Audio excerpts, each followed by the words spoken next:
We are going to follow the money. Everything you need to know can be understood with this simple phrase: follow the money. And believe me, that's what's happening. Here comes the money. Here we go. Money talk. Here comes the money. Welcome to College Sports Follow the Money, an all-new podcast diving into the critical issues surrounding the big business of college sports. I'm Andrew Monaco, joined by former president of Texas A&M University and former chancellor at the University of Missouri, Dr. Bowen Loftin, and former vice president and general manager of Fox Sports Southwest, Jon Heidtke. From NIL to the transfer portal and opt-outs, to the college football playoff, conference realignment, and more, we tackle the key issues facing college athletics today and into the future. I need to feel you, Jerry! Show me the money! Jerry, you better yell! Show me the money! Show me the money! You loudest black man! We welcome you to another edition of College Sports Follow the Money. It is episode 83, which is almost as many hirings and firings in college football this season, believe it or not. And we've just started the month of November. With Dr. Bowen Loftin, with Jon Heidtke, I'm Andrew Monaco. Nick Savage is our producer, and we thank you so much for joining us for this edition. Guys, it is good to see you, and it's nice because, is that fall in the air? Are we really entering autumn? My eyes are itching, Andrew. Therefore, it is fall. The pollen's stirring, is all I can say. The pollen is stirring. It's nice. I wore a quarter zip and I didn't sweat the other day. It was kind of cool. I liked it. Yeah, I feel your pain. I also feel the pain of moving the clock forward. That's just the worst. I thought we were going to vote that out in the last election. Well, all these states have done it, but nobody really can overrule the feds until the feds get their act together, which is not easy these days. We're still stuck in the old way, although Arizona gets a bye and so does half of Indiana. Yeah, it always got me. As the old broadcast coordinator of the Magic, man, I had to call those teams and say, what time is our game starting? John, you remember that? Like, you would get the time. It would come down from the NBA, and I'm like, those were the two that I absolutely had to call. Yes, I know. That was, just double check every time because we miss it. That would always. I thought Fox Sports gave you a time zone coordinator to work for you, John. Well, I think that may have been in Rick Renner's job description, but I'm not sure he ever did it. Other duties as assigned, right? I mentioned off the top, tongue firmly planted in cheek about the number of hirings and firings, and mostly firings. We're going to get to the hirings in college football at some point, but Dr. Loftin, you asked a great question. You asked, have we ever had firings this early, and have we ever had this many in the course of a season? And my initial answer to you is no. I think we're seeing something we haven't seen before. That's my thought too. I couldn't remember anything as early as we started this year. It was the third week we started seeing firings happening, and I can't recall it ever being that early in the season. In my day, we waited till it was over, and between the season ending and the bowl game starting, we saw a bunch of turnovers there, and that was pretty well normal for years and years, but not so anymore. Not so anymore. John, there seems like there's so much jockeying, but as soon as you jockey for one position, there's another opening that might be there, and you almost have to pivot. Like the names that get attached to these jobs, and again, some of them are out of midair, some of them are leaked by agents, some of them are leaked by coaches themselves, because that's the way it works. But I don't know how these head coaches and assistant coaches who may be up for these jobs are able to balance their current job with the possibility of a new job. And that could be new for some coordinators as well, who now they're almost living in two different worlds, the job they have and the job that they might get. Yeah, I think it was, I don't know if you guys watched College Game Day this week, but Saban made a really good point on it, talking about that. And I think the context was that a couple of these guys had signed. Signetti had signed a new deal. Who was the other guy that just signed recently, agreed to a deal? Lashley from Rhett Lashley. Mm-hmm. Yeah. And so Saban was even making the point that he said, look, guys, he said, these jobs aren't what they were on the surface. He was talking about LSU in particular. And, and I said, so if you've got a good deal where you are, I think this new environment that we live in are going to make coaches think twice if they've got a really good situation there and it's been a good fit. And, in those particular cases, like, again, what could, 5 years ago, nobody would have told you Arkansas wasn't a better job than SMU. Today you would have a hard time. I mean, everybody today who follows the sport would say SMU is a much better job than Arkansas for a variety of reasons. Easier access to the CFP, winning through the AAC, and the resources that the SMU alumni are able to bring to the table. So I think that's something that's going to be interesting too through this process. And again, that I think some of these guys are getting locked up sooner than they would have, and I think that's going to create some angst at the table too. And so I think, again, for whatever reason, these, again, your fan base, and particularly the fan base who's donating a lot of the money, which now has maybe a greater seat at the table, or their voice carries more weight, and they're frustrated like everybody else. You have one bad game, one bad bounce, and the next thing you know, things turn south, and and again, it's out of control. So I think that's going to be an interesting dynamic to keep an eye on through this process and see if more of these guys like this Clark Lee decide to stay at Vanderbilt. I think that's an interesting one. That's probably 50-50, but I would say he would go. Does Brent Key stay at Georgia Tech? I think those are guys. But I really think it's going to put pressure, not pressure, but I think you're going to go deeper into that coordinator pool, because the other comment that Saban made, he's talked about Kirby Smart, I think it was Dan Lanning, Dabo Sweeney, a bunch of these guys. All of them were assistants that have all won national championships. So I think, again, do you want to get the recycle guy? I mean, I think James Franklin's going to be in an interesting position at the end of the day. He may fall up through this whole thing when it's all said and done. So it's just, again, a fascinating world that we live in between the economic model that the coaches are going through. And I saw even some legislation saying, hey, coaches' salary should be capped. We're pushing $200 million right now just in head coaches alone buyouts for this year. And I think I think we were at 180 as of this weekend, and I'm sure there are more to go before the season ends. So I think it'll be north of 200, and that doesn't even count the assistant coaches. So you're probably talking a $250 million out there in dead money, so to speak. Or the ADs. Who knew that win in Baton Rouge would set off that domino effect? Yeah, I mean, that's wild. I mean, I think, again, that here's your, and it was playing out in real time how that all went down. And then your governor gets involved. And, you're just sitting there, and again, why would anybody want to go to LSU and be a head coach or an AD there right now with that type of, again, dysfunction that you saw just played out in front of everyone's eyes over the weekend? I mean, who's your boss, guys? Who's your boss? Yeah. That is the first question you ask if you're interviewing. Yeah. Who's my boss? Yeah. It's a great question. Look, I'm going to go back when that job opened, and it was before Brian Kelly, and we had heard Lincoln Riley, and I'm doing the coaches show with Jimbo Fisher, and Mark Stoops' name was up for that. And Mark was Jimbo's defensive coordinator at Florida State. And what Jimbo brought up at the time, is LSU better than Kentucky at the time? And what Jimbo was saying, Mark has the patience from Mitch Barnhart. He's been able to implement what he wants to do. Now, I don't know how it's going to end for Mark Stoops. I don't. But Jimbo was saying, is the grass really greener? And I think that's what a lot of coaches will have to say. If you look at the jobs that are open, and Dr. Loftin, I want to ask you about a governor getting involved, but LSU involvement from the outside. Auburn, they're going to have 4 different groups get together like they did before Brian Harsin was hired and Hugh Freeze was hired. Remember, it's supposed to be Kevin Steele. Florida, also, it's going to be a bunch of groups are going to they have been, for lack of a better phrase, meddlesome. So depending on how contracts are, to your point, John, are they better? Or do you have to go in, you better go in eyes wide open, because there may not be as much patience in these jobs.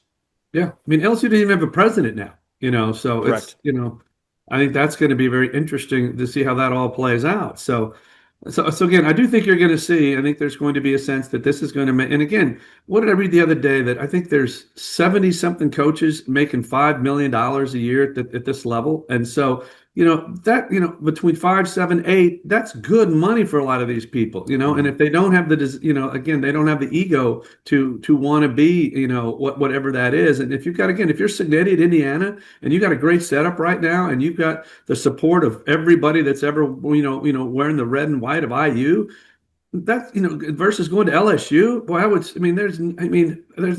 think you could pay me enough money to want me to leave. Yeah. So, Dr. Loftin, you have got to tell us that Governor Landry gets involved at LSU. You have personal experience with this. Did Governor Perry ever get involved? He did, but not in the same way. Gotcha. I've run two, flagship institutions in two different states, Texas and Missouri, and dealt with the governors of both states. The real impact a governor typically has is through their appointment of the board members. That's pretty well true anywhere you go in a public, that the board members come from the governor, usually confirmed by the Senate. And it depends on the governor. I think Governor Perry was a person who expected loyalty. He expected people to do what he wanted. The one time he really got involved directly in the sports side of the equation was in our move at Texas A&M from the Big 12 to the SEC. And that move took over 2 years, and Perry was part of that reason. I mean, literally, he was very, very much involved in the first year, 2010, when this was worked through. And I was in the boardroom when he called the board chairman, and I only heard half the conversation, obviously, on the phone, but he clearly told the board chairman, stand down. You're not going to go anywhere right now. And he just made the same call to the board chairman of the University of Texas System board as well. Perry was here 14 years as a governor. He went through 2 complete cycles of board members. And so every board member in Texas, every board member at Texas A&M was his appointee. And I think it depended on the board member. I think some board members were more able to say no to him than others. I won't talk about the rumors I heard about what he did to enforce that. But the point is, he was definitely involved, and the reason is why. I mean, he is a politician. He was a politician. And that has to come first, these guys' minds. So he listened, and he heard and realized in 2010 there was no consensus at Texas A&M among our former students, especially as far as what we should do. We had 3 options, basically: stay put in the Big 12, join our buddies in Austin and go west to the Pac, or join somebody else, the SEC being, in my opinion, the best place to go. And I knew from all my emails, one day, guys, I got 13,000 emails in one day. Wow. About this. So everyone has an opinion. Yeah. Oddly, at A&M, it was striated by the age of the person. The guys my age and older were either very much convinced we should stay put in this thing called the Big 12, or we should go to the Pac. Okay, they were very much against the SEC. Yeah, they saw the SEC as a place where there was cheating, that there was no academic interest on the part of the schools. Not a truism, but that's what they saw. They had heard it for so long. The people most excited about going to the SEC were the people from the era of Jackie Sherrill and the current students who saw SEC games on TV and saw the excitement going on at SEC stadiums and said, we want to be part of that too. So those are the 2 groups I heard from the most in terms of moving to the SEC. But the people my age and the people sort of after Jackie, the sort of the heartland of R.C. Slocum, were very interested in staying put, or in a few cases going to the Pac, because they saw the Pac schools as being these elite schools like Stanford, for example, and USC, that we'd be counted among. And what I argued with them was it was the fit. This wasn't good. I said the fit for A&M in the Pac-10 at the time just didn't look good to me at all, or the Big Ten for that matter. We just didn't fit. Look at Nebraska. They went to the Big Ten, and they're the pariah right now. They're not loved by anybody, as far as I can tell. So that could have been us. But anyway, Perry specifically called the two board chairs within minutes of each other and said, "Thou shalt not do this." And it all shut down immediately. Okay. My first action was to go into a small office and to call the cell phone of Mike Slive and say to him, "I want you to hear from me first. The governor just told both boards not to do anything." And I said to him, "That is the moment. My board's going to certainly do what they're told right now. But I want to make sure I hear from you directly. Is there still interest in A&M at some point in the future joining the SEC?" He said, "Absolutely." And we had the same conversation a few months later at the Cotton Bowl when I saw him there. And we went to a private place and talked for a minute as well. He repeated the same thing. In 2011, because of the Longhorn Network, we had such a sea change in Aggie perception. And nobody at that point wanted to go west. I'd say almost nobody wanted to go west. And almost nobody wanted to stay put. We went from a mishmash of opinions to a 95% support for moving to the SEC. Wow. And the governor saw that and never bothered any of us during 2011. I'm sure he may have cared, but he saw no reason to upset anything here because he saw the political winds blowing strongly in one direction. So that was that governor then, okay? Yeah. I was just shocked that Landry came out and said what he did publicly in so many things he said. I mean, it wasn't just about being unhappy with the coach, okay?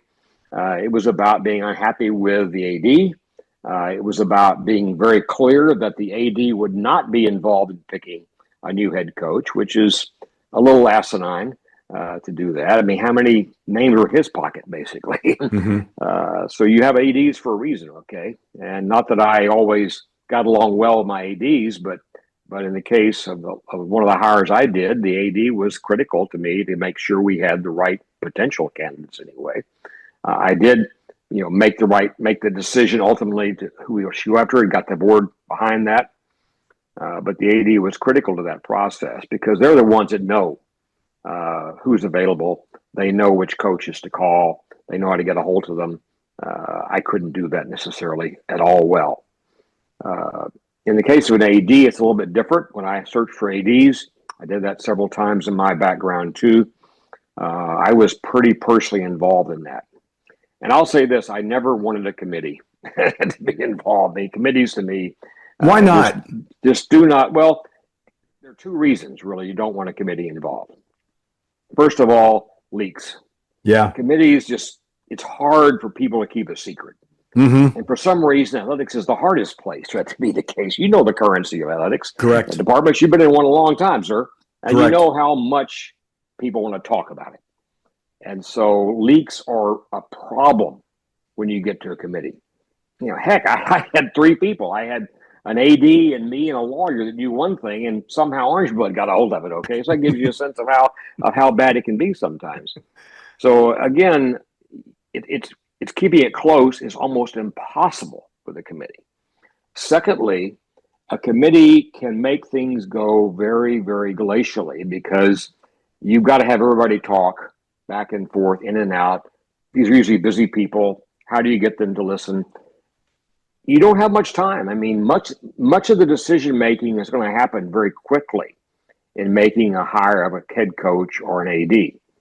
And I've been the guy on the end of the phone where the AD was out, farming the community, looking for the right coach in any sport. And I was the phone call they could make. Usually by then I had the backing of the board to make the decision. When football is kind of an exception to that, but in general for non-football programs, it wasn't a problem for the board to get behind me as chancellor or president and say, okay, we'll back you on this sort of thing.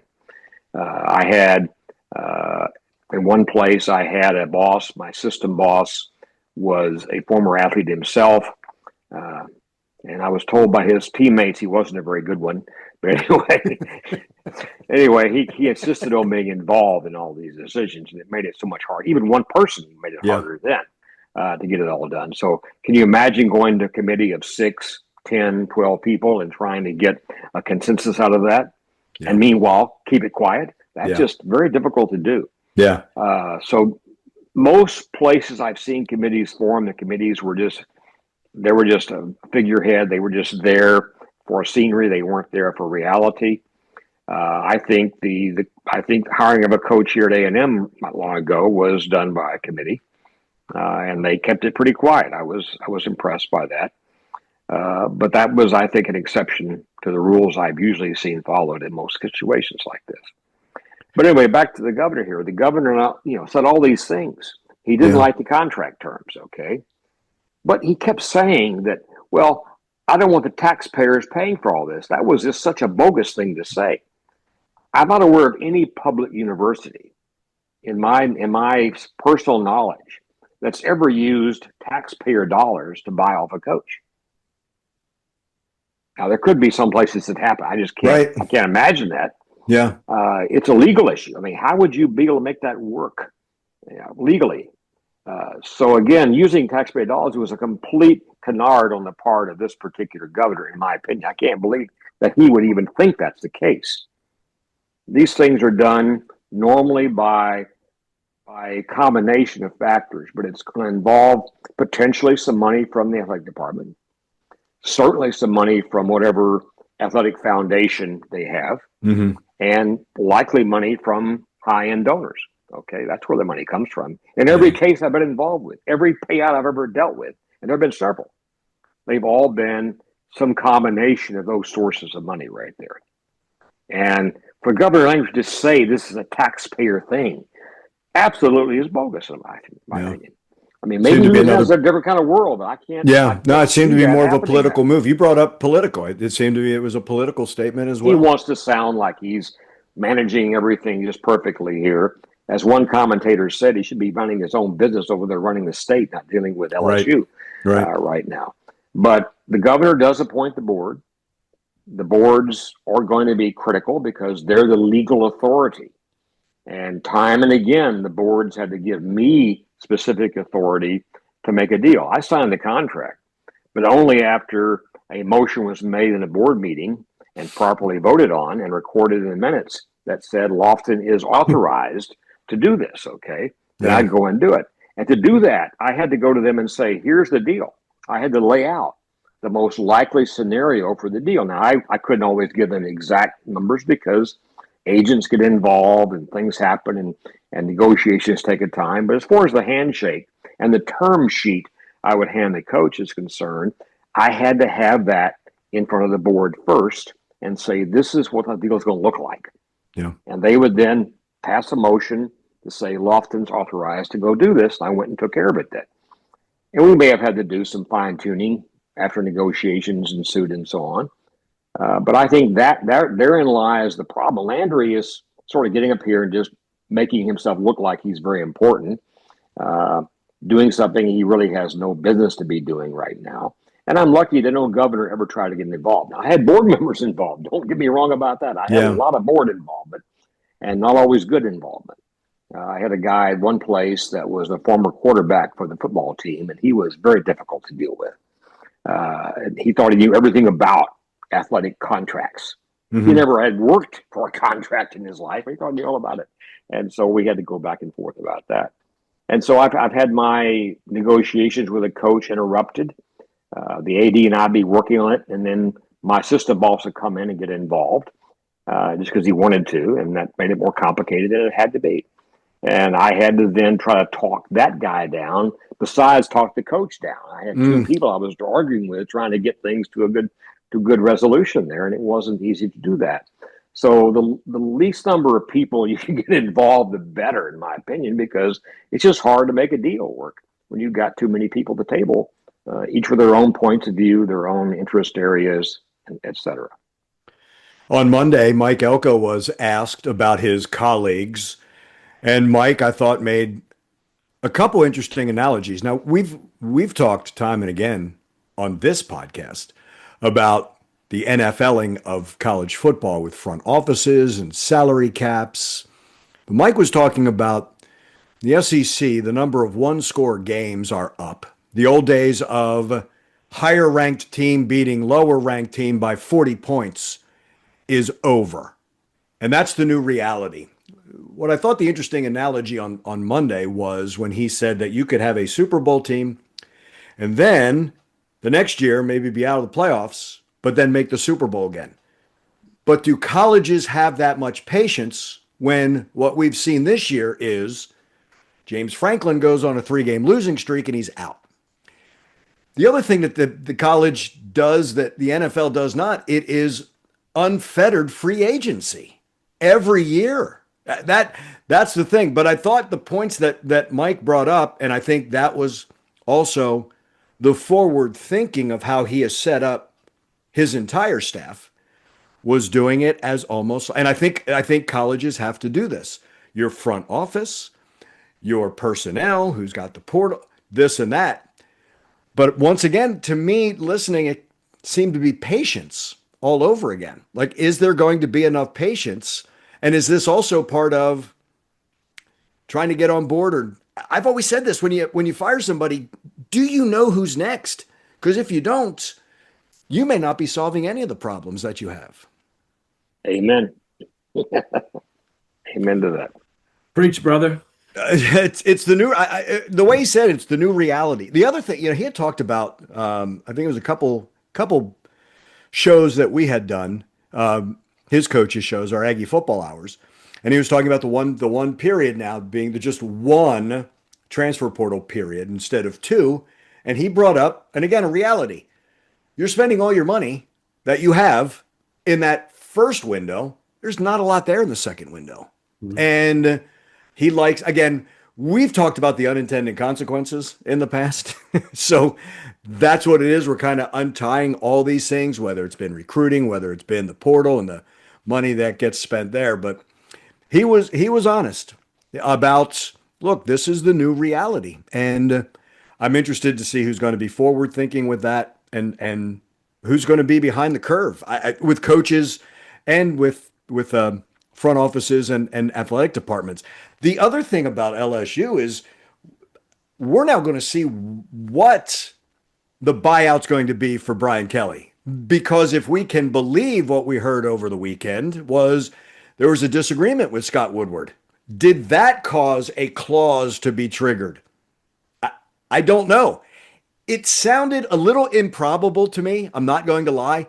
I don't know of Scott saying that guy's got to go, that guy's got to go, and then Brian Kelly falling on his sword for a coordinator of a position that might be their weakest position.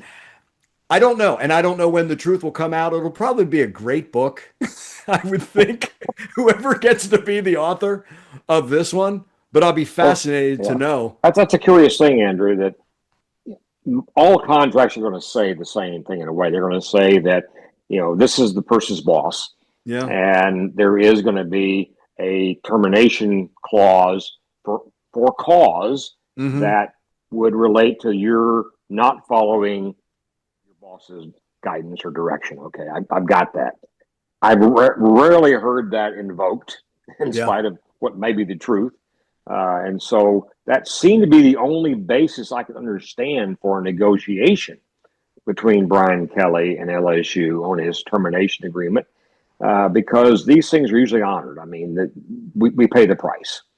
And you could argue, I had arguments with Mike Sherman about coordinators or lack thereof and things like that. And so, yes, these things happen here. ADs, I'm sure, have these closed-door meetings as well with their coaches occasionally, and there's some disagreements there. But to invoke that as a reason to lower the buyout would be very unusual, in my opinion. And maybe you two have heard about it before. I haven't heard of that ever happening, unless it was egregious. Certainly moral turpitude, or whatever you want to call it, clauses have been invoked. We've all been part of that from time to time. But simply just agreeing with the AD, and the AD even trying to manipulate the coaching staff under a head coach, that's pretty unusual, guys. Yeah. You may lose confidence in the head coach, yes. And that may be because you don't see the coordinators doing the job right and things like that. But I don't see that as a basis for being able to say, well, we can't give you the full buyout now because you didn't follow direction here. I can't see that. John, when Mike Elko was hired and Jeff Lebby at Mississippi State, and Dr. Loftin pointed this out to us as well, it was very incentive based and performance based. Might we be seeing a little bit of a change in contracts going forward, almost as a protection for schools to not have, as you mentioned, almost $200 million in buyouts? Well, I would think the contract that Coach Elko signed would probably be more of the rule rather than the exception going forward. So it'll be interesting to see. He's having a great year, but again, his contract isn't set in laid. He's having a great year. He's going to get paid very well this year if he continues to hit his benchmark. So I think he's got a great contract anyway. So I think those contracts are much more, I guess, are much more relevant to the to the performance. Most of these coaches get deals based on assuming you're going to win it. We're counting on you to win a national championship. See the Jimbo deal. We're going to pay you like you won one. All right, and if you don't win one, those are the ones that really look bad. And I think that's what you've seen now on some of these other deals here with these buyouts, that they brought Brian Kelly in to win. And in his third year, Saban and Les Miles had won championships. Okay, so I mean that's his window, and they looked farther away than a national championship on the other night than they did the first day that he got there. So I think those things accelerate the pressure on it, but I do think you will see a writing or a correction, if you will, in how these contracts are written. And I don't think anybody's going to come out and give, I'd be surprised if Elko gets a raise anytime soon, because again, he's going to get paid based on his performance. And I think that's the way it should be at the end of the day. Because again, we've been paying these coaches like they've already won a national championship or won a conference championship when they haven't. And I think that's wrong, because if you've got 10 coaches paid for that, only one's going to win a championship every year. So, you're going to have a lot of disgruntled fans who ponied up for those kinds of deals. Now, I do think the agents are going to have to change their approach through this process, and it'll be how quickly does that happen? Is that reality, and how that all plays? But I do think in today's new economic environment, again, if I'm Kurt Cignetti, staying in Iowa was a really smart move for me. When everybody else on the outside, look, you're Indiana. You can go anywhere you want. But again, if he can continue to build IU into that program, he may be the smartest guy out there. Again, with that patience, right? And getting along there. We've talked alignment between coaches and athletic departments. He may have that. And that's where it's more comfortable. Again, the grass may not be greener. Well, I don't know if you heard, again, this was even on game day. I mean, Pat McAfee was saying that, being an IU guy, was that they said the guys for IU have never had this before. They've never been this good at football. They've had some runs at basketball. And I think what he was saying between the lines is, look at the alignment here. We've never experienced this kind of success before. Let's not screw it up. What do you need, coach? And I think all of those things came together to create that, that perfect storm of a contractual agreement and what he's built on the playing field out there as well, too. That's a great point, because they have flat out missed on the basketball court. Yeah. Yeah. It's almost like they may have learned their lesson from that. Yeah. So I think that, again, and the other interesting thing on the alignment is now, how is your line? If you look at the NFL model, your alignment is very, I guess if it's very vertical. You've got your GM in the building, you've got your head coach in the building, you've got all your people are in the building here. Okay, for that football building, your owner may be in the building, he may not, wherever he is, but that alignment is all very vertical. College athletics is very horizontal, based on what you've got there. So your alignment's out there. I've got boosters, I've got donors, I've got sponsors, I've got all these other things out there. So you've got that world now. You've kind of got to try to navigate through this process, and again, we talk about alignment a lot, but it's a lot harder to achieve than it is to kind of define. So I think, again, those are important issues too, that again, what schools, what universities, what leadership are able to kind of get everybody rowing in the same direction across all those horizontal elements too. Yeah. It's going to be interesting when the first hiring comes. Like, that's going to be another domino effect in college, will it not? Yeah, it depends on who you get. I mean, if you get a Clark Lee or you get a Brent Key, those guys are going to move. Some are all at Tulane, maybe not. There'll be another guy that moves up to his level. But are a school going to bypass that deal and maybe go right to Summerall right now? Does Auburn look at doing that based on, again, if he brings this whole true, look at the Cignetti model from James Madison. Yeah. So Do you go back and get a James Franklin? I still think James Franklin's a good coach. He was just in the wrong situation there. I mean, if you win 10 games a year, most people be naming statues after you. Pitt just wasn't enough at Penn State, and he failed when and his record against in those moments just weren't very good. And I think the fans finally said enough. So you've lost the court of public perception there. So what do you do? But if Franklin ends up at Florida and Florida wins 10 games, they're going to love him. This second coming of the old ball coach, Steve Spurrier. That's another consideration for coaches is like LSU, talk about Brian Kelly. The previous 3 had all won national championships. The expectations are high, very high. Yeah. Whether it's fair or not, that's what the expectations are. What you sign up for. And the same thing at Florida, you're compared to Spurrier. Yeah. Right? The most successful. It's not Galen Hall. Yeah. You know what I mean? It's not McIlvain. It's not Muschamp, right? Yeah. That's really interesting. It's certainly not Dan Mullen. No. Whose name is back, right? Yeah. who had that job? Yeah. I find it well, the thing that gets me is what did Nick Saban joke about? He's not telling Miss Terry about any of the because she gets wowed by the money, so he's not telling her. He's going to put her back to work. Yeah, when she hears that. But Nick is in a great position of being the authority. Yeah, is he not? No, I mean he's technically right now he's your acting czar of college football. Agreed. I think in terms of what he brings to the table. The ultimate talking head, guys. No, and he's got a pulpit every Saturday for 3 hours that that he can preach, and I think he's trying to. And there's no consequences. He's undefeated. Calling it wrong. It's just no consequences. He's absolutely undefeated. Yeah. So, I mean, he got out when the getting was good, and you can't argue his career path arc right now. But again, he's still, for someone who's been in there, he understands it probably better than anybody. And I think, again, his words should carry a lot of weight in this process. Dr. Loftin, I'm going to change tack because you sent us an article, and I'd like for you to explain because younger me, when we heard about student athletes and internships, I always thought it was turning on the sprinklers and then they would get a bag of money for their internship. Tongue planted firmly in cheek there. But the interesting article that you sent to all of us, and the title of it is Beyond the Halftime Report, Why Student Athletes Need a New Career Playbook. Fascinating because in this ancillary world of, fans just think of money coming directly to the players in this world. Again, we've gone from name, image, likeness to NIL. And I'm not sure we're going to ever, if we're going to forgetting what NIL stands for. But athletic departments also have to be very forward thinking in helping the student athlete as well, because once again, there are opportunities out there. But schools and athletes have to be smart, do they not? They do. I think the problem here is that we had an era when we truly preached the idea of student athlete.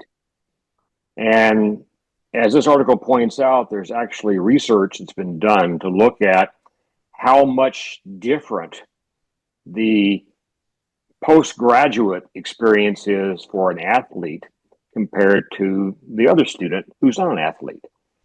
And there's data suggesting that the person who was an athlete comes out with some skills, call them soft skills if you want, that are not as common in the non-athletic world of college.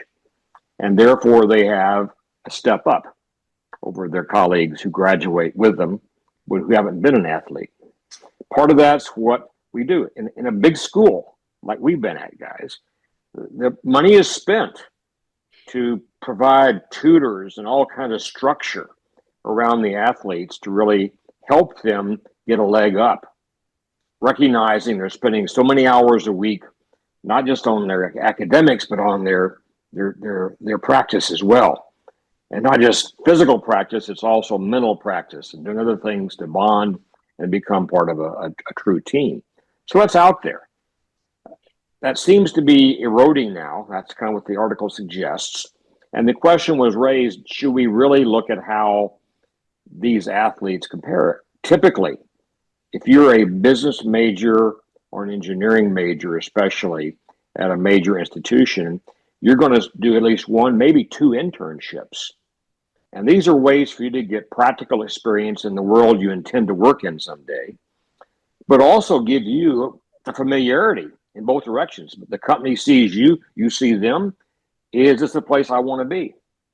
And the athlete doesn't get that. They can't take off a whole semester and go off and do this sort of thing like you can as a regular student. Right.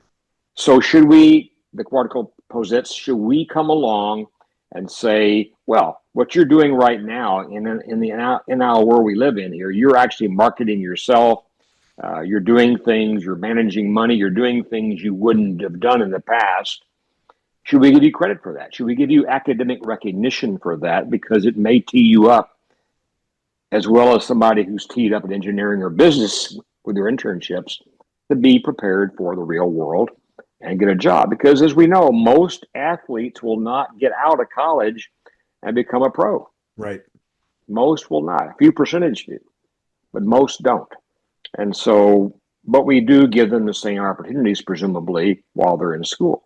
So I think it's a good argument to have. I think it's interesting to ask this question and think about it. I do worry about the higher paid NIL guys are going to have what? Agents. Yes. So how much marketing will they do personally? How much money management will they do personally? They got an agent taking some of the cut to be able to do that for them. So I'm not sure it works every way here, but it may be worth looking at more carefully here as we get more stability, more maturation of this NIL world we now live in here. But I do think the athletes, I know, last night I was at a basketball game. Across the floor from me was Hunter Goodwin, okay? Yeah. You know Hunter. Yeah. So Hunter played football at Texas A&M. Did pretty well, guys, at it, I think. He came home again. Came back to A&M and the area here, and he's now a very successful realtor. Now, how much of his athletic experiences contributing to that? I don't know. I can't answer that exactly, but I think it had something to do with it. I think Hunter came out of this institution with self-confidence, with a strong sense of teamwork. He had to have that. Yeah. And I think he took that with him into the business world and built relationships, built teams of people to work with. And that probably is something very much enhanced by what he was able to learn as an undergraduate at an institution like Texas A&M and a part of a football team. So that to me is interesting as well. Back to the point you made earlier, I got to say this. We look at coaches, okay, the records and so on. Who is the winningest coach A&M ever had? Which sport? Tim DeRuiter. Football. John, you did not. Overall record, okay. I mean, the answer is it was R.C. Slocum, okay. And yet, I was waiting for the wise guy to come up with an answer. What happened to R.C. Slocum? Yeah. Certain people, yeah, I can name who they are, but certain people decided he wasn't good enough. We weren't getting these 12-0 records, okay, out of him. We got good records. How many times did he win the conference championship, okay, over his lifetime here? He served a long time as a coach. Today, who can claim that? Right. Who can claim that? Right. We're turning over. I mean, one stat I saw here published about CBS Sports, half, 45% of the FBS coaches have turned over in 2 years. Yeah. That's true. I haven't verified that. That's true. That's extraordinary. Yeah. That half. Yeah. Almost half, 45% in 2 years of your head coaches have turned over. Now that to me tells you that there is just no patience left. And I don't know how you build a program, even with the portal, in less than 2 years to be that successful. I just don't know how you do that. I think that contributes to the lack of patience. Yeah. Oh, if you remember, it used to be, well, we had a bad recruiting class, and you would have some time. You don't have that time, and I don't think there are any excuses. There are examples, though, guys. I mean, Kim Mulkey went to LSU. I mean, there's a long story about how she left Baylor, but I mean, she went to LSU. She got lots of resources, and what did she do? In 1 year, she built a team from nothing and got a national championship. Okay, Now, that's, I think, an exception in many respects to the rule. And I don't like this person very well personally, but I think that she certainly has capabilities in what she did. But she had resources, extraordinary resources to work with. And there's a person, longer lived person over to the East Coast that has done very well too in that regard. So it's hard to see how you can actually compete against those kind of people in a larger scale. I mean, if those two people can do it in one sport, how many more could do it in that one sport? Not very many, probably. No. And I still think roster construction's important. I think it's not impossible. I think it's very hard to keep changing your roster every year and having cohesion of 12 or 14 new players, guns for hire, if you will. I want to go back to what you were saying about RC, and I understand how it ended. But if you talk with any of RC's players, there is a loyalty. There is, you bring up Hunter, what Texas A&M did for him.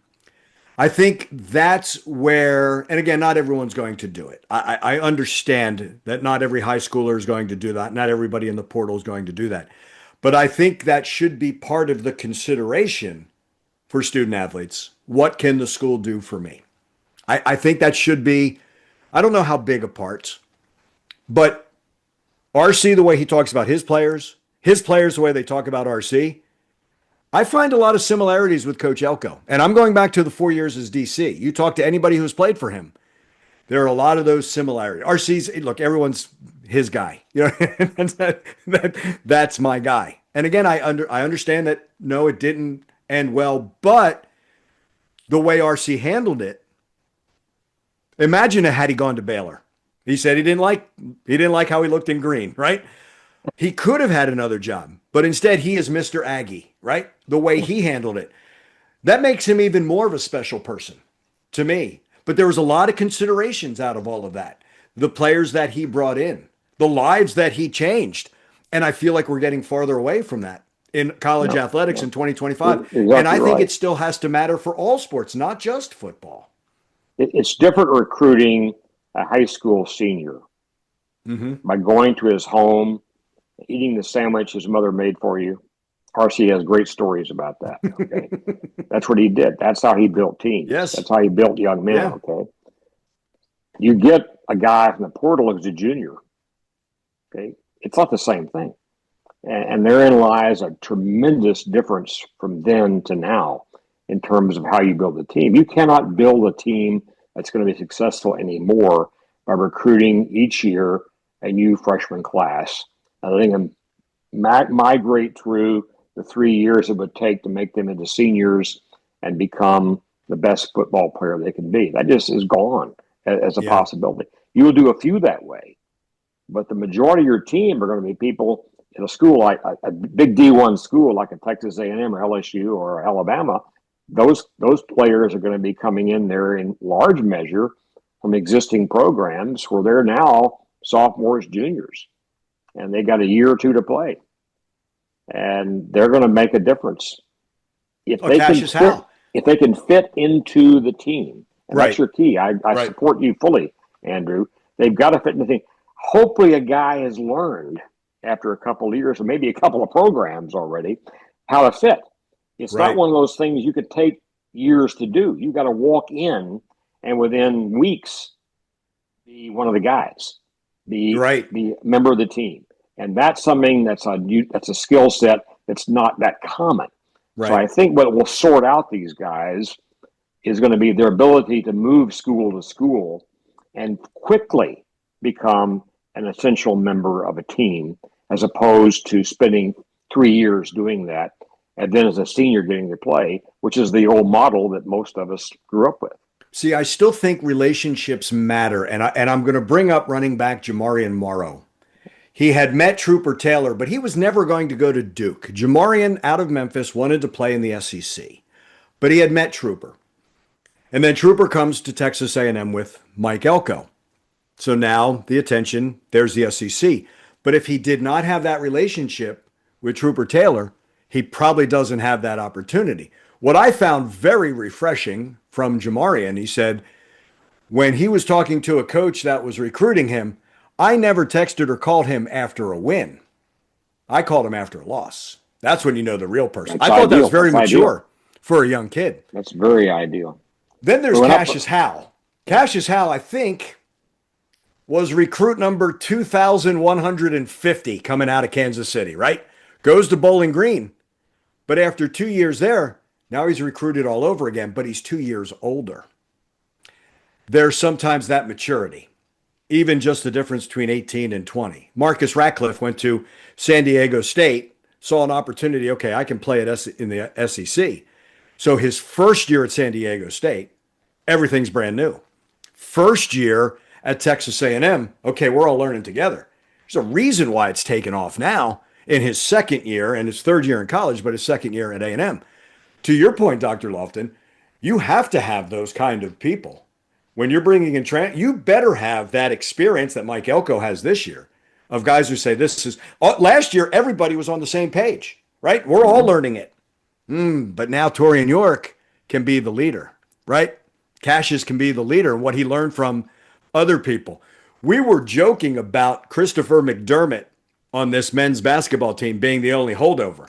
But Bucky McMillan says that Chris was instrumental in teaching Texas A&M to all of these new guys. You better have someone like that, no matter what that school is, or it's constantly going to be learning every single year. And I don't know how much. Again, I'm not saying you can't win. I think it's incredibly difficult to do it year after year after year. Every first-year player I've talked to in any sport here has said to me one way or the same. They said, what really helped me the most was the older teammate who'd already been here a year or more, giving me a really good sense of what A&M was about and making me feel comfortable knowing enough to do what I had to do as an Aggie.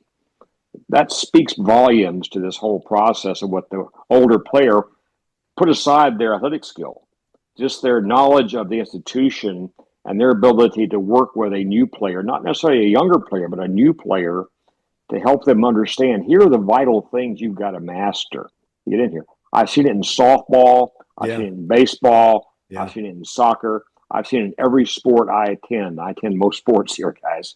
So, I mean, that's what I see over and over again is a few of these older players who've been in this place for a while have been incredibly important. You go to volleyball and you ask what Logan brings to that table there. Right.